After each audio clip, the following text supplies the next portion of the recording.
Olá, queridos. Que a graça e a paz de Jesus esteja conosco.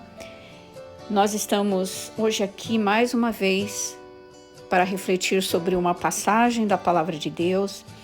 E hoje, especialmente, eu gostaria de convidar vocês a lançar um olhar novo sobre uma passagem bíblica antiga, muito conhecida, lá de Gênesis, que relata o assassinato de Abel por seu irmão Caim. Essa passagem nós encontramos no primeiro livro da Bíblia, no Antigo Testamento, em Gênesis, no capítulo 4, e nos versículos de 1 a 8. E diz assim: E conheceu Adão a Eva, sua mulher, e ela concebeu, e deu à luz a Caim, e disse: Alcancei do Senhor um homem. E deu à luz mais a seu irmão Abel. E Abel foi pastor de ovelhas, e Caim foi lavrador da terra. E aconteceu, ao cabo de dias, que Caim trouxe do fruto da terra uma oferta ao Senhor. E Abel também trouxe dos primogênitos das suas ovelhas e da sua gordura, e atentou o Senhor para Abel e para a sua oferta. Mas para Caim e para a sua oferta não atentou. E irou-se Caim fortemente, e descaiu-lhe o semblante. E o Senhor disse a Caim: Por que te iraste? E por que descaiu o teu semblante? Se bem fizeres, não é certo que serás aceito? E se não fizeres bem, o pecado jaz à porta, e sobre ti será o seu desejo, mas sobre ele deves dominar. E falou Caim com seu irmão Abel, e sucedeu que, estando eles no campo, se levantou Caim contra o seu irmão Abel e o matou. Queridos, essa história do primeiro assassinato ocorrido no nosso mundo é uma coisa meio bizarra. Mas nós temos que sempre ter em mente que nada que aparece na Bíblia, nenhuma palavra que está na Bíblia, deixa de ter um determinado valor e um determinado significado. Nada que aparece na Bíblia está lá à toa. Tudo que aparece lá está lá com algum objetivo. E é justamente isso que eu gostaria hoje de fazer com vocês. Analisar essa história, mas de uma forma mais simbólica. E o que primeiramente me chama a atenção é que, ao descrever os fatos ocorridos dentro dessa primeira família humana criada por Deus, a Bíblia ela passa longe da imagem de família perfeita, né? Com pai, mãe e seus filhos sentados felizes, sorrindo à mesa do café da manhã, se houvesse mesa de café da manhã naquela época como há hoje, né? No melhor estilo de um comercial de margarina.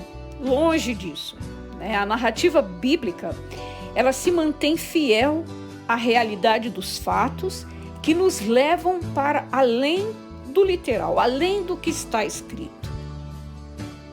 Usando a veracidade dessas histórias, a Bíblia nos ensina lições profundas através do agir do Espírito Santo de Deus em cada um de nós.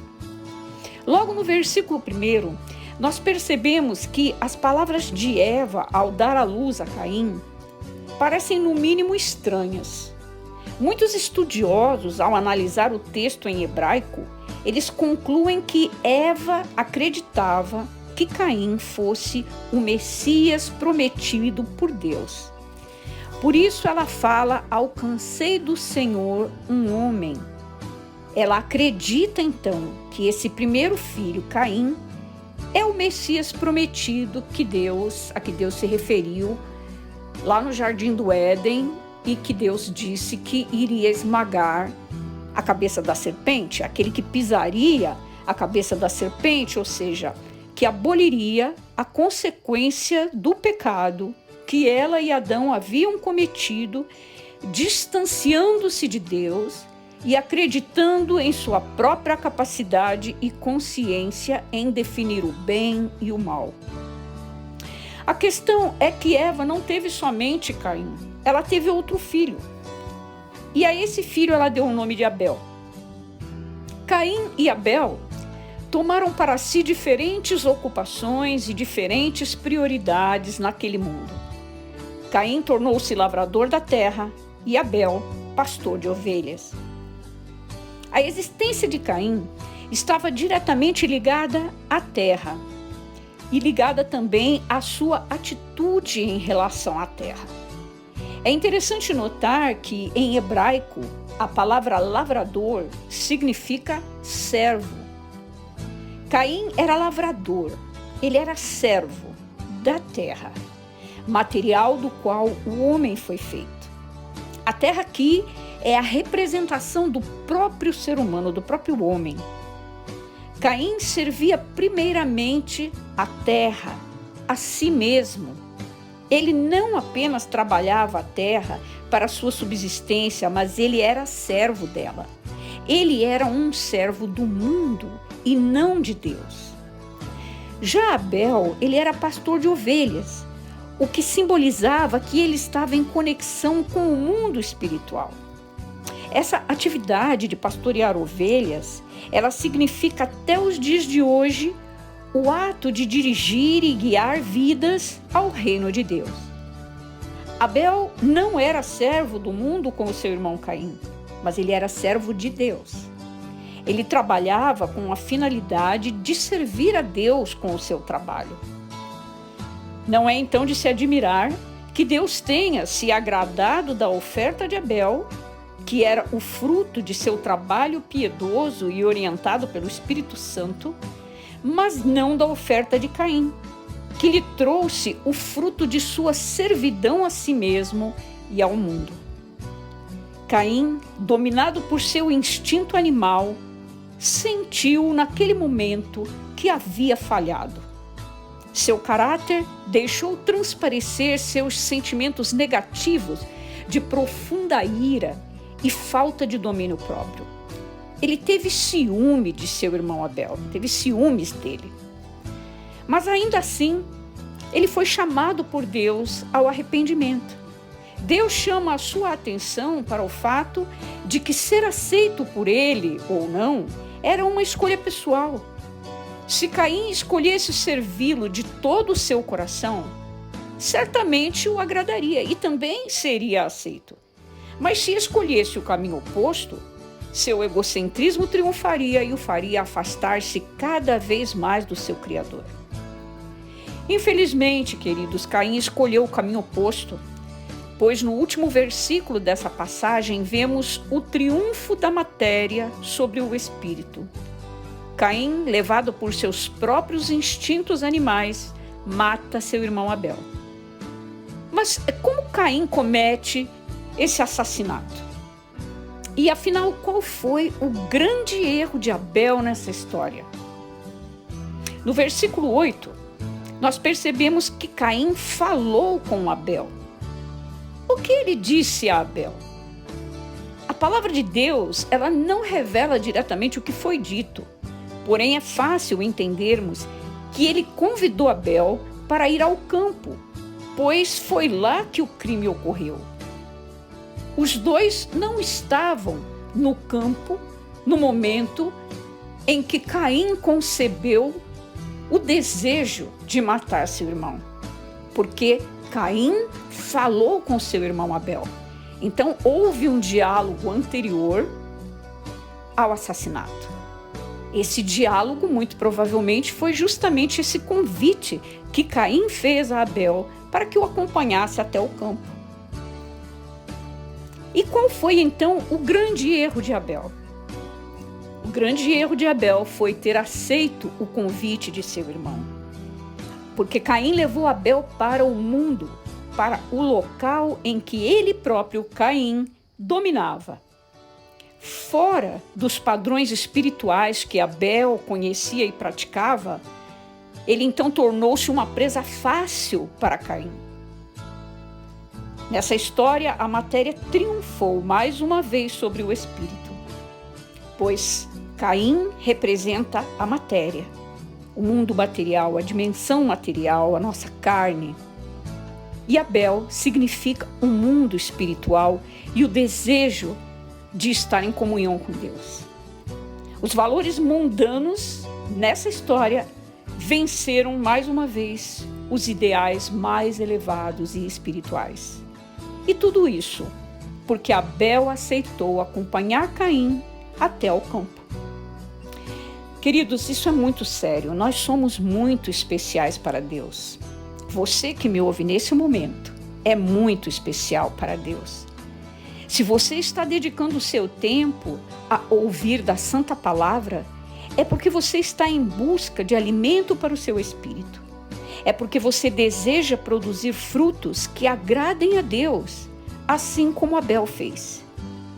Então não cometa o erro que Abel cometeu, se deixando levar pelos valores praticados pelo mundo.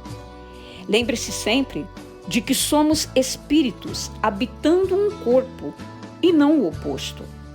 Fomos primeiramente concebidos no mundo espiritual e somente depois no mundo material.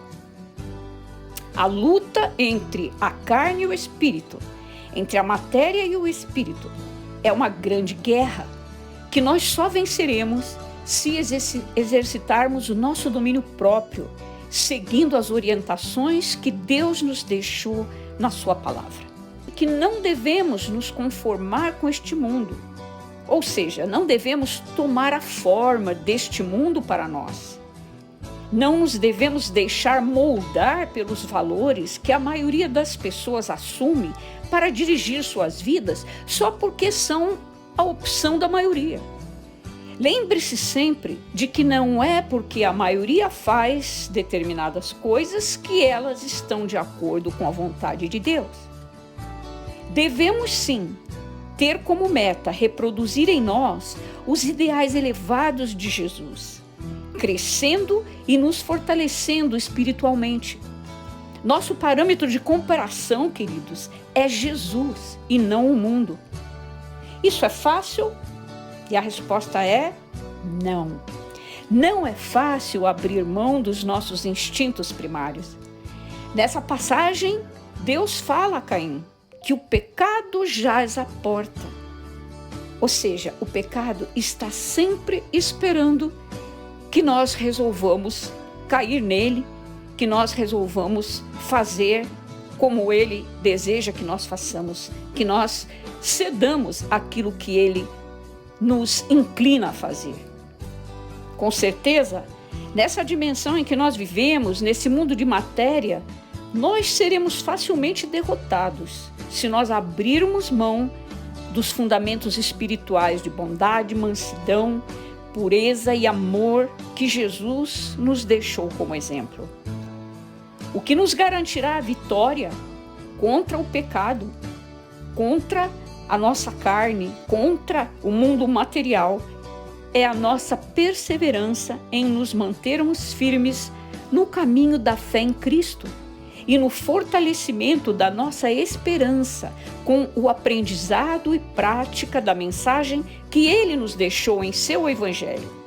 Nós temos como exemplo passagens como Mateus 24:13, que diz assim: mas aquele que perseverar até o fim, esse será salvo. Olha aí a perseverança. Aquele que perseverar até o fim será salvo. Em Apocalipse 2:10 nós temos: sê fiel até a morte e dar-te-ei a coroa da vida. Mais uma vez, perseverança. Sendo fiel até o final, receberemos então a coroa da vida eterna. Que nós, queridos, possamos perseverar e nunca nos desviar do caminho do Senhor Jesus, pois somente assim nós conquistaremos a vida eterna, que teima em não nos sair do pensamento, porque nós fomos criados para ela. Que a graça e a paz de Jesus esteja com todos vocês e até a próxima.